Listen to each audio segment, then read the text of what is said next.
नमस्कार दोस्तों, राधे राधे। जय श्री कृष्णा, जय सिया राम, जय माता दी।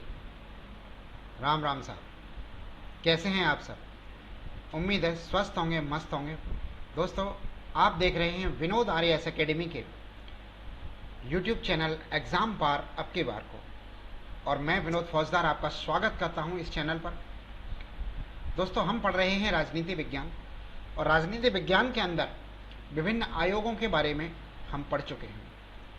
आज हमारा जो टॉपिक है, आज हमारी परिचर्चा जिस विषय पर होने वाली है, वो परिचर्चा का विषय है आज हमारा विधिक अधिकार।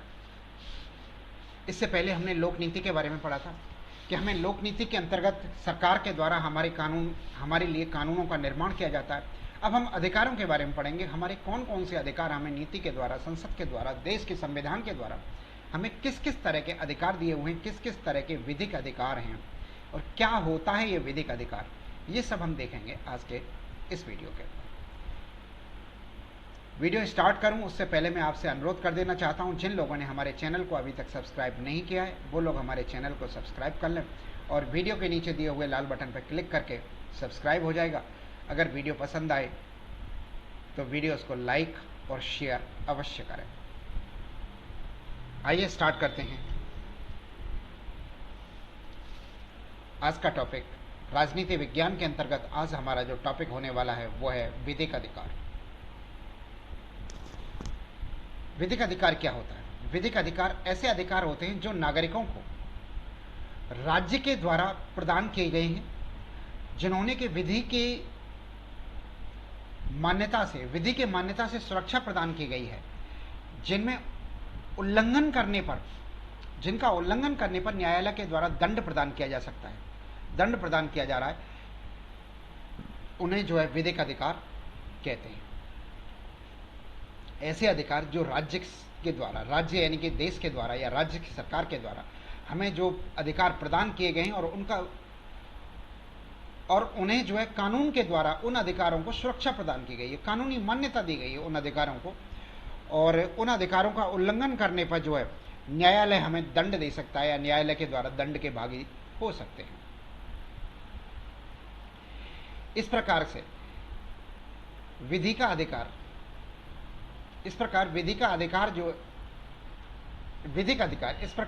अधिकार द्वारा मान्यता प्राप्त एवं संरक्षित हितों के रूप में व्यक्ति के ऐसे विशेषाधिकार हैं जिनके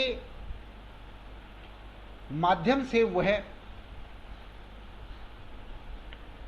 अन्य किसी व्यक्ति या समूह को अपने विरुद्ध किसी भी कार्य को करने से रोकते हैं। यानी कि ये अधिकार ऐसे हैं जो कोई व्यक्ति, अगर कोई दूसरा व्यक्ति हो, कोई दूसरा समूह हो जो हमारे विरुद्ध अगर कोई भी काम करता है तो उसे कानूनी रूप होने के कारण वो उसको रोक सकते हैं। हम कानूनी सहायता ले सकते हैं, पुलिस की सहायता ले सकते हैं, प्रशासन की सहायता ले सकते हैं, या कानून की सहायता ले सकते हैं, और वो व्यक्ति या वो समूह भी कानून की डर की वजह से जो है, कानून का डर प्राप्त होने की वजह से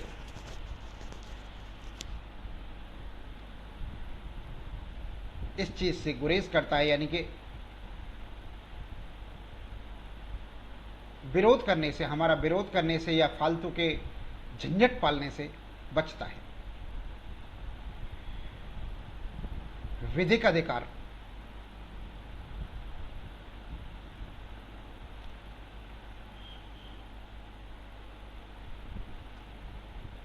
अधिकार सामान्यतः जो है संसद या विधानमंडल या कार्यपालिका के आदेश के माध्यम से प्रदान किए जाते हैं। जो विधिक अधिकार होते हैं हमें सामान्यतः संसद के द्वारा बनाए जाते हैं, या फिर विधानमंडल के द्वारा बनाए जाते हैं, या फिर कार्यपालिका एक आदेश के माध्यम से भी प्रदान कर सकती है। इसके लिए सामान्य न्यायालय में शरण भी प्राप्त की जा सकती है। सामान्य न्यायालय से मतलब है जिला न्यायालय के अंदर, या जिला एवं सेशन न्यायालय के अंदर, अधीनस्थ न्यायालय के अंदर, या उच्च न्यायालय या सुप्रीम कोर्ट के अंदर जो है हमें शरण प्राप्त हो सकती है इन मामलों के अंतर्गत। अब इस तरह के कौन कौन से मामले आते हैं, या इससे पहले एक बार देख लेते हैं मूल अधिकार तथा विधिक अधिकारों में अंतर क्या है, मूल अधिकार क्या होते हैं और विधिक अधिकार क्या होते हैं। इससे पहले हमने मूल अधिकार के बारे में देखा है, संविधान के अंदर हमारे मूल अधिकारों के बारे में वर्णन मिलता है। इसके अलावा मूल अधिकार और विधिक अधिकारों में दोनों में क्या अंतर होता है, कौन से मूल अधिकार हैं और विधिक अधिकार कैसे हैं। तो मूल अधिकार जो होते हैं ये राज्य के द्वारा राज्य के विरुद्ध होते हैं, मूल अधिकार हमारे राज्य के विरुद्ध होते हैं, और जो विधिक अधिकार होते हैं इनका राज्य के द्वारा अतिक्रमण किया जा सकता है। यानी कि मूल अधिकारों का राज्य के द्वारा कोई अतिक्रमण नहीं किया जा सकता है, जबकि विधिक अधिकारों का राज्य के द्वारा अतिक्रमण किया जा सकता है। मूल अधिकार जो होते हैं इनमें परिवर्तन के लिए संविधान में संशोधन की आवश्यकता होती है। मूल अधिकार के में परिवर्तन के लिए संविधान में संशोधन की जरूरत पड़ेगी, जबकि विधिक अधिकार जो है ये साधारण विधि के निर्माण के द्वारा, साधारण विधि निर्माण की प्रक्रिया के माध्यम से जो है परिवर्तित किए जा सकते हैं। मूल अधिकारों की बात करें तो इनके अतिक्रमण की स्थिति में व्यक्ति सीधे ही उच्चतम न्यायालय की शरण ले सकता है, जबकि विधिक अधिकारों के उल्लंघन की स्थिति में जो है सीधे उच्चतम न्यायालय न जाकर साधारण न्यायालय या जिला न्यायालय या सेशन कोर्ट में ही वो शरण लेगा, सेशन कोर्ट ही जा सकता है। मूल अधिकार संविधान के द्वारा प्रदान एवं संरक्षित होते हैं, जबकि विधिक अधिकार जो होते हैं ये संसद के द्वारा या विधानमंडल के द्वारा निर्मित होते हैं और विधि अथवा कार्यपालिका के आदेश का संरक्षण इन्हें प्राप्त होता है। मूल अधिकारों को जो संरक्षण प्राप्त है वो संविधान का संरक्षण प्राप्त है, जबकि विधिक अधिकारों को जो संरक्षण प्राप्त है वो एक साधारण विधि के द्वारा इन्हें संरक्षण प्रदान किया गया है अथवा कार्यपालिका के आदेश के द्वारा इन्हें संरक्षण प्रदान किया गया है। अब बात करते हैं प्रमुख विधिक अधिकारों की, कि कौन से प्रमुख विधिक अधिकार हैं जिनके बारे में हम चर्चा करने वाले हैं, कि ऐसे विधिक अधिकार कौन कौन से हैं जो हमें मिले हुए। इनकी अगर हम बात करें कि विधिक अधिकार हमें कौन कौन से प्राप्त हैं, तो वो विधिक अधिकार हैं हमारे सूचना का अधिकार हमारा विधिक अधिकार की श्रेणी में आता है। शिक्षा का अधिकार अधिनियम 2009 जो बना है, RTE यानी कि सूचना का अधिकार जिसे RTI कहते हैं शॉर्ट में, और RTE जिसे शिक्षा का अधिकार कहते हैं, 6 से 14 बरस के बच्चों के लिए जो दिया गया है। संपत्ति का अधिकार ये भी हमारा विधिक अधिकार है, और समान कार्य और समान वेतन, यानी कि पहले महिलाओं को जो है कार्य करने के एवज में कम भुगतान दिया जाता था, पुरुषों को ज़्यादा दिया जाता था, वो चीज़ दूर करने के लिए जो एक अधिनियम बना, सरकार ने एक कानून बनाया समान कार्य समान वेतन के लिए, तो वो भी हमारा विधिक अधिकार की श्रेणी में आता है। उपभोक्ता संरक्षण अधिनियम 1986 या 2019 के दौरान जो संशोधन हुआ उसमें उपभोक्ता संरक्षण अधिनियम भी हमारा विधिक अधिकार है। इसके अलावा निःशुल्क विधि सहायता का अधिकार, कि हम निःशुल्क विधि की सहायता ले सकते हैं, कानून की सहायता प्राप्त कर सकते हैं। अगर कोर्ट में कि हमारे पास में वकील को फीस देने के लिए पैसे नहीं है, कोई गरीब व्यक्ति है, तो उसके लिए विधि फ्री में न्यायालय के अंदर न्याय के लिए जो है वकील का और उसके सबकी फीस वगैरह का खर्चा जो है भुगतान किया जाता है। और इसके अलावा मनरेगा जो है ये भी हमारे विधिक अधिकार की श्रेणी में आता है। तो इतनी तरह के अपन अधिकारों को पढ़ने वाले हैं। आइए स्टार्ट करते हैं एक एक करके सारे अधिकार। विधिक अधिकारों के बारे में एक बार फिर से देखना चाहें तो एक बार फिर से देख लीजिए। विधिक अधिकार जो है सूचना का अधिकार यानी कि RTI, शिक्षा का अधिकार यानी कि RTE, संपत्ति का अधिकार, समान कार्य समान वेतन का अधिकार, उपभोक्ता संरक्षण और निःशुल्क विधि सहायता का अधिकार, इसके अलावा मनरेगा, ये सब विधिक अधिकारों की श्रेणी में आते हैं। आइए एक एक करके हम सारे अधिकारों के बारे में पढ़ते हैं। सबसे पहले बात करते हैं हम सूचना के अधिकार की, कि सूचना का अधिकार क्या है। मूल संविधान के अंदर सूचना के अधिकार को मूल अधिकारों में सम्मिलित नहीं किया गया था, परंतु SP गुप्ता वर्सेस भारत संघ वाद एक केस हुआ था सुप्रीम कोर्ट के अंदर, SP गुप्ता वर्सेस भारत संघ। बाद में सूचना अधिनियम को अनुच्छेद 19 की उपधारा 1A के अंतर्गत विचार तथा अभिव्यक्ति की स्वतंत्रता में सूचना के अधिकार को मूल अधिकार के रूप में सम्मिलित कर लिया गया। यानी कि सूचना के अधिकार को अनुच्छेद 19 की उपधारा 1 के अंतर्गत, 1 या ए के अंतर्गत विचार तथा अभिव्यक्ति की स्वतंत्रता में सूचना के अधिकार को मूल अधिकार के रूप में सम्मिलित किया गया है।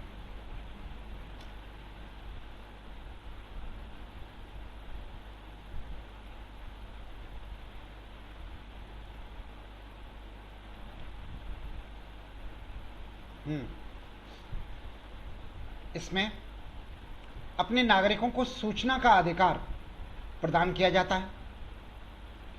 भारत में 1997 में गोवा प्रथम राज्य था जिसने कि सूचना के अधिकार को लागू किया था। गोवा ऐसा पहला राज्य था जिसने, जहां पर के भारत के अंदर पहली बार सूचना का अधिकार लागू हुआ था। यानी कि भारत के अंदर 1997 में सबसे पहले गोवा के अंदर सूचना का अधिकार लागू हुआ था। सूचना के अधिकार की क्रियान्वित कराने के लिए एक प्रशासनिक अधिकारी थी, आईएएस ऑफिसर थी, लेकिन बाद में इन्होंने सेवानिवृत्ति ले ली थी, पद छोड़ दिया था। अरुणा राय नाम की एक प्रशासनिक अधिकारी थी, पूर्व प्रशासनिक अधिकारी थी, जिनका एक एनजीओ था। एनजीओ का नाम था मजदूर किसान शक्ति और संगठन। ये जो है अजमेर के अंदर इसका मुख्यालय था, राजस्थान के अजमेर में इसका मुख्यालय हुआ करता था और ये वहाँ पर अपना कार्य किया करती थी गरीबों के लिए, गरीब की समृद्धि के लिए वहाँ पर ये काम करती थी। मजदूरों के, किसानों के लिए तथा शक्ति संगठनों के लिए ये जो है सोशल वर्क किया करती थी। अरुणा राय एक बहुत बड़ी समाज सेवी थी। इनके द्वारा तथा अरविंद केजरीवाल का भी एक एनजीओ था, उनका नाम था परिवर्तन। इनके द्वारा जो है इसके महत्वपूर्ण योगदान दिया गया और एक आंदोलन चलाया गया था। इन्होंने सूचना के अधिकार के लिए इन्होंने इनका आंदोलन चला था। इस आंदोलन की बदौलत जो है आरटीआई देश के अंदर लागू हुआ था। इन्होंने 1995 से अपना आंदोलन शुरू किया था, तब जाकर इन्हें 2005 के अंदर जाकर सफलता मिली थी। 2005 में आरटीआई एक्ट 2005, इस अधिनियम पर राष्ट्रपति के द्वारा 15 जून 2005 को सहमति प्रदान की गई। इनके 15 जून 2005 को राष्ट्रपति महोदय के द्वारा आरटीआई एक्ट 2005 पर हस्ताक्षर करके सहमति प्रदान करी गई तथा 12 अक्टूबर 2005 को भारत के अंदर इसे लागू कर दिया गया। 12 अक्टूबर 2005 को सूचना का अधिकार अधिनियम जो है भारत के अंदर लागू हो गया। इसलिए 12 अक्टूबर को सूचना अधिकार दिवस के तौर पर मनाते हैं। 12 अक्टूबर को राष्ट्रीय सूचना अधिकार के दिवस के तौर पर मनाते हैं, ये स्मरण रहे। 12 अक्टूबर सूचना अधिकार दिवस के तौर पर मनाया जाता है। इस अधिनियम के अंतर्गत यह उपबंध किया गया कि प्रत्येक नागरिक किसी भी सरकार या संगठन या विभाग से सूचना अथवा दस्तावेज रिकॉर्ड अथवा उसकी प्रतिलिपि प्राप्त कर सकता है, जो कि उसका मूल अधिकार है। प्रत्येक विभाग के द्वारा लोक सूचना अधिकार पीआईओ पब्लिक इंफॉर्मेशन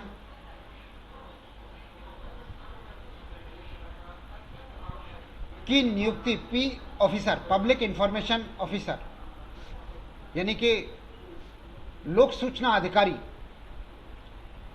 की नियुक्ति की जाएगी। किसी भी सरकारी संगठन के अंदर हो या विभाग के अंदर हो या सूचना और दस्तावेज का रिकॉर्ड की प्रतिलिपि जो है आम जनता को उपलब्ध कराई जा सकती है। इसके लिए ये विभाग में प्रावधान किया गया कि हर विभाग के अंदर लोक सूचना अधिकारी की नियुक्ति, जिसे पीआईओ कहते हैं, यानी कि पब्लिक इंफॉर्मेशन ऑफिसर की जो है नियुक्ति की जाएगी हर डिपार्टमेंट के अंदर। अगर कोई नहीं होता है तो मोस्टली जो विभागाध्यक्ष होता है वही पब्लिक सूचना अधिकारी होता है, अथवा विभागाध्यक्ष किसी अन्य को भी इस कार्य का जिम्मा देकर जो है लोक सूचना अधिकारी के तौर पर नियुक्ति दे सकता है। सूचना मांगे जाने पर 30 दिन के अंदर जो है सूचना प्रदान की जाएगी। परंतु यदि सूचना का संबंध किसी व्यक्ति के जीवन अथवा स्वतंत्रता से जुड़ा हुआ है तो वो सूचना 48 घंटे के भीतर भीतर उपलब्ध कराई जाएगी। यानी कि आमतौर पे अगर कोई आम सूचना हम मांगेंगे तो वो 30 दिन के अंदर वो सूचना हमें उपलब्ध कराई जाती है। अगर वो सूचना 30 दिन के अंदर उपलब्ध न 30 दिन के अंदर उपलब्ध कराई जाती है, अगर वो सूचना ऐसी है जिसमें किसी व्यक्ति का जीवन का जुड़ा हुआ है, किसी व्यक्ति की स्वतंत्रता जुड़ी हुई है, स्वतंत्रता या जीवन से जुड़ी हुई वो सूचना है, तो वो सूचना 48 घंटे के भीतर देनी होती है। व्यक्ति 30 दिन की अवधि में लोक सूचना अधिकारी सूचना प्रदान करता है अथवा प्रदान नहीं करे, यानी कि 30 दिन की अवधि के अंदर अगर वो सूचना प्रदान करता है, वैसे अगर इस भी अवधि के दौरान अगर वो सूचना प्रदान नहीं करे अथवा गलत सूचना दे अथवा आवेदक उस सूचना से संतुष्ट नहीं हो, तो इसके विरुद्ध अपील की जा सकती है। इसके लिए अपीलीय अधिकारी बनाए गए, तो अपीलीय अधिकारी के समक्ष जो है उसकी जो है अपील की जा सकती है इस सूचना के विरुद्ध में, और 90 दिन की अवधि के अंदर अपीलीय अधिकारी जो है निर्णय लेगा इस विषय पर। अपीलीय अधिकारी के पास में 90 दिन का समय होता है, 90 दिन के समय के अंदर अंदर अपीलीय अधिकारी निर्णय लेता है। यदि अपीलीय अधिकारी जो है निर्धारित अवधि में सूचना प्रदान नहीं करता है, अपीलीय अधिकारी भी सूचना नहीं प्रदान करता है 90 दिन के बाद, तो आवेदक के द्वारा प्रदान की गई सूचना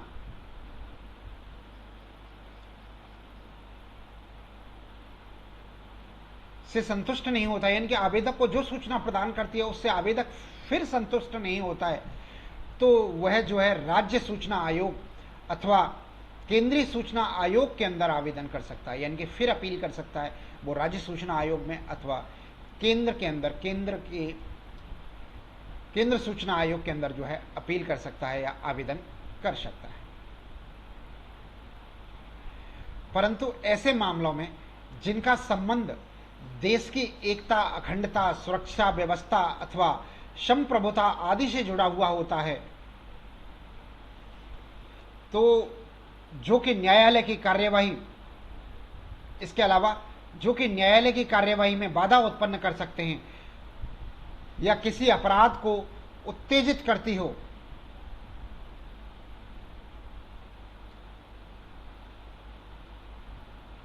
सैन्य या अर्धसैन्य बलों के कार्यक्रमों से संबंधित हो, तो ऐसी सूचना नहीं प्रदान की जाती है। ये आरटीआई के एक्ट के अंतर्गत नहीं आती है, यानी कि आरटीआई एक्ट के अंतर्गत ऐसी सूचना नहीं दी जाती है जिसका संबंध देश की एकता, अखंडता, सुरक्षा तथा संप्रभुता से हो, न्यायालय की कार्यवाही से हो, न्यायालय की कार्यवाही में बाधा उत्पन्न हो सकती हो उसकी वजह से, या फिर किसी अपराध को उत्तेजित कर सकती हो, किसी सैन्य बल या अर्धसैन्य बल की कार्यवाही अथवा उसकी कार्यक्रमों से संबंधित हो, सूचना जो है सार्वजनिक नहीं की जाती है और ये सूचना जो है सार्वजनिक सूचना के अंतर्गत नहीं आती है। अगली सूचना के अधिकार की बात करते हैं हम, तो अगला अधिकार हमारा जो होता है विधिक अधिकार, दूसरा विधिक अधिकार है हमारा शिक्षा का अधिनियम 2009। ये हमारा दूसरा विधिक अधिकार है। शिक्षा अधिनियम, इसके अंतर्गत जो है मूल संविधान की नीति निर्देशक तत्वों के अंतर्गत अनुच्छेद 45 में राज्य को 6 से 14 वर्ष तक के बालकों के लिए एक निःशुल्क तथा अनिवार्य शिक्षा के लिए दिशा निर्देश जारी किया गया है। यानी कि मूल संविधान में नीति निर्देशक तत्वों में, मूल संविधान के नीति निर्देशक तत्वों में अनुच्छेद 45 के अंतर्गत राज्य में 6 से 14 वर्ष तक के बालकों के लिए निःशुल्क और अनिवार्य शिक्षा के लिए निर्देश जारी किया गया है, जो हमारा विधिक अधिकार की श्रेणी में आता है। एक केस हुआ था मोहिनी जैन वर्सेस कर्नाटक राज्य सरकार,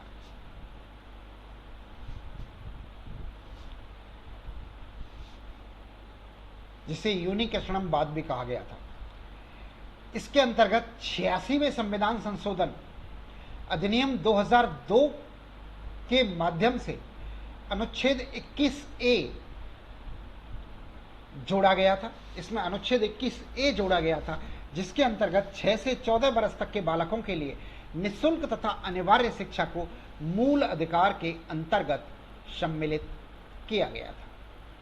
मूल अधिकार के अंतर्गत सम्मिलित किया गया था। संसद के द्वारा लागू होने के कारण संसद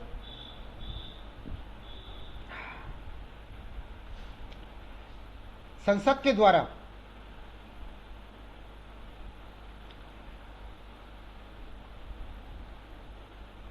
लागू करवाने में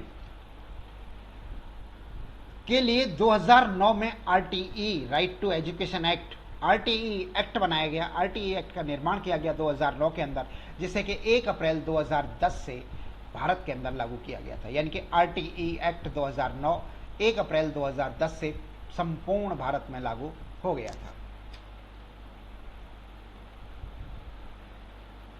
शिक्षा जो है ये समवर्ती सूची का अधिकार है, जिस पर के विधि निर्माण करने का अधिकार केंद्र तथा राज्य दोनों को है।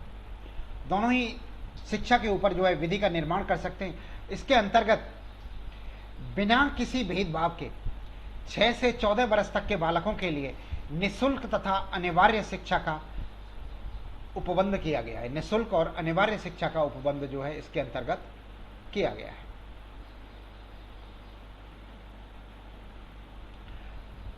आगे चलते हैं अगले अधिकार की तरफ। तो वो अगला अधिकार है हमारा संपत्ति का अधिकार। संपत्ति के अधिकार की बात करें तो मूल अधिकार में संपत्ति के अधिकार को अनुच्छेद 31 के अंतर्गत मूल अधिकार के रूप में सम्मिलित किया गया था। जो मूल संविधान था हमारा, मूल संविधान के अंदर संपत्ति के अधिकार को अनुच्छेद 31 के अंतर्गत मूल अधिकार के रूप में शामिल किया गया था। परंतु यह संपत्ति का अधिकार समतामूलक समाज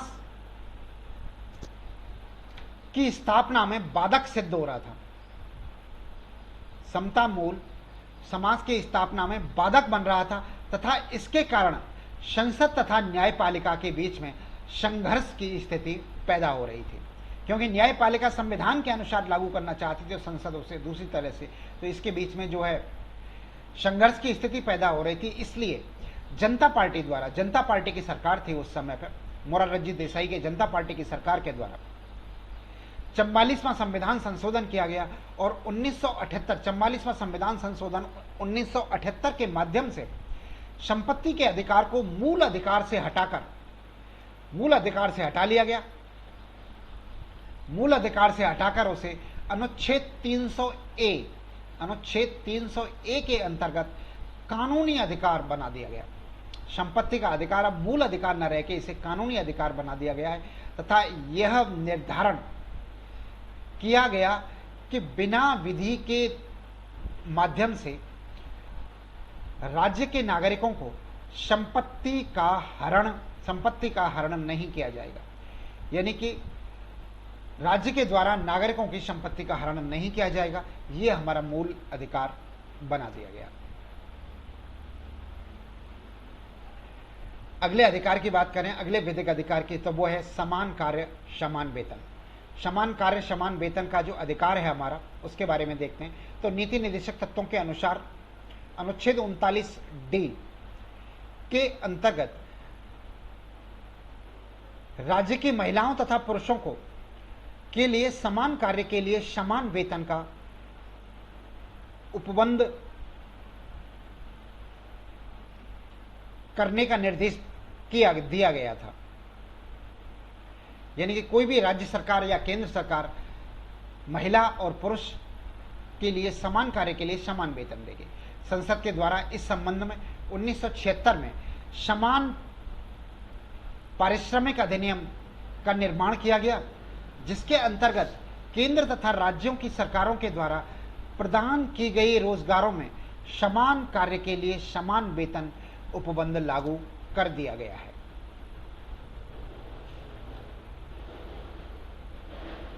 इसकी जांच के लिए सहायक श्रम आयुक्तों का भी गठन किया गया है। सहायक श्रम आयुक्तों का भी प्रावधान किया गया है, जिनके विरुद्ध शिकायतों में जांच के लिए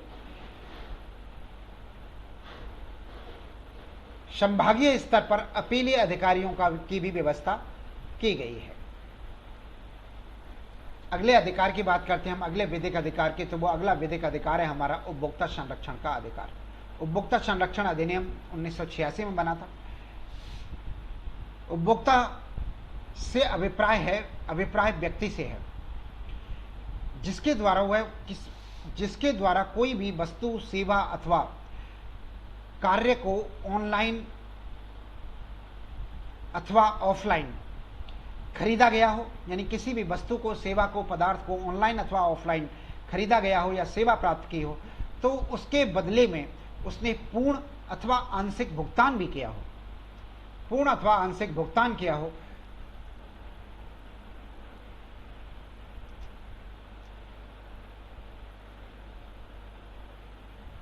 उपभोक्ता के हितों के संरक्षण के लिए आवश्यक वस्तुओं, सेवाओं तथा पदार्थों में गुणवत्ता को सुनिश्चित करने के लिए तथा इस संबंध में उपभोक्ताओं की शिकायतों की जांच तथा उसके निराकरण के लिए संसद के द्वारा 1986 में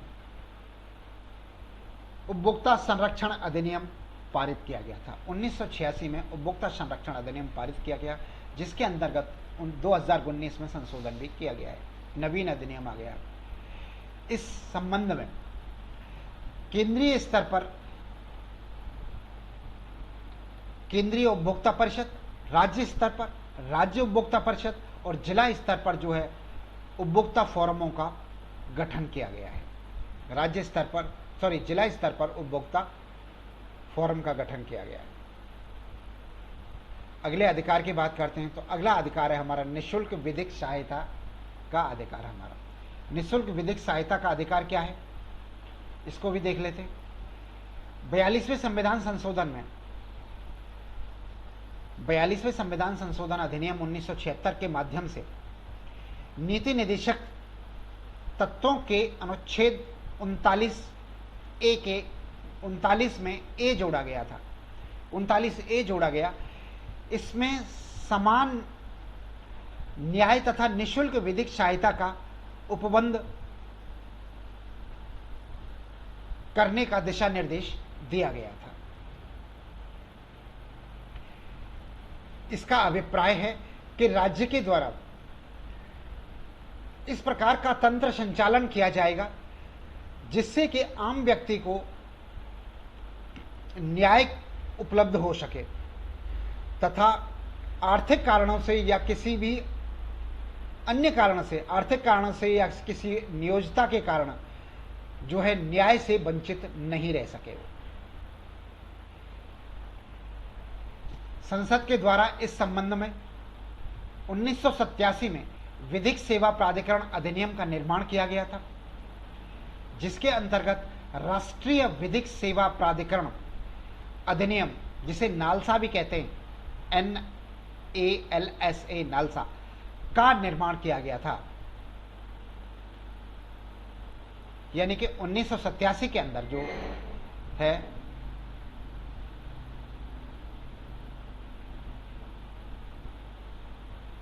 राष्ट्रीय विधिक प्राधिकरण अधिनियम का निर्माण किया गया था। इसके द्वारा विधिक सहायता कार्यक्रमों की समीक्षा की जाती है तथा उसका मूल्यांकन भी किया जाता है। विधिक सहायता के संबंध में कानूनों को लागू करवाया जाता है। राज्य के अंतर्गत राज्य विधिक सेवा प्राधिकरण बनाया गया, जबकि उच्च न्यायालय के अंतर्गत उच्च न्यायालय कानूनी सहायता समिति का गठन किया गया और जिला स्तर पर भी जिला कानूनी सहायता समिति का निर्माण किया गया था। अनुसूचित जाति जनजाति, महिलाएं, दिव्यांग तथा आपदाग्रस्त व्यक्ति, मानव दुर्व्यवहार तथा ऐसे व्यक्ति जिनकी वार्षिक आय 50,000 रुपये से कम हो, उन्हें कोर्ट की फीस, दस्तावेज फीस, वकील का खर्चा आदि सबसे मुक्ति प्रदान कर दी गई है।